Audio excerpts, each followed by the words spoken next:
Looking back at the product we produced in our preliminary task, I believe I have learnt a lot in the progression from it to our final product. One thing I have learnt is the importance of continuity for the use of mise en scène. In our preliminary short film, we filmed over a few days and we didn't think about wearing the same clothes to keep the continuity. This means that the clips that we made lacked verisimilitude, as it made it seem like characters were in different situations or potentially even different people.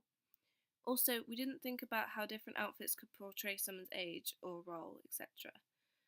Because we didn't consider this, the teacher was wearing Van branded trainers and black skinny jeans, not a typical outfit used to suggest the character as a teacher. From learning this, we made sure to keep the exact same outfits the whole way through our final product, and also made an effort to get the outfits to fit the character and the situation. Another thing I believe I have learned since doing our preliminary task is that setting and props are very important. When making our prelim film, we used a classroom but didn't really think much about what was featured in the shot that we took.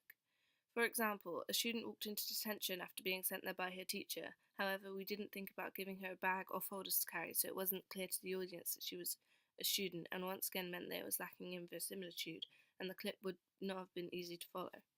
Also, detentions are usually associated with school, not sixth form or college, so the characters should have been wearing a uniform, not their own choice of clothing.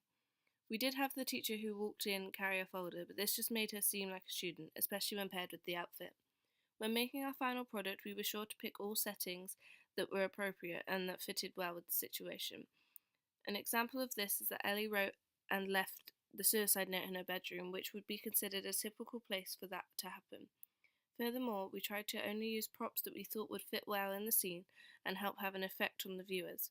Examples of this include Ellie listening to music through her phone and headphones, a very typical thing for a teenager to do, and Jessie and Ellie using their phones as means of communication, and it makes it seem more realistic and up to date. Also, we created an actual suicide note rather than just having the voiceover of it or it being sent by text message, as it makes it clear what is actually happening and it is more lifelike.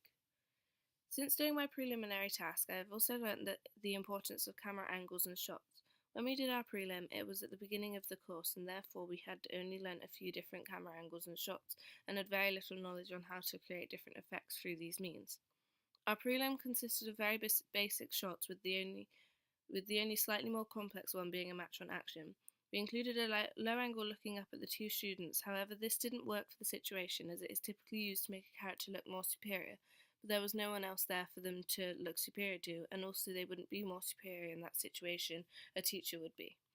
We considered this when making our final product and tried to use a variety of shot types and different camera angles to have a large impact on our audience.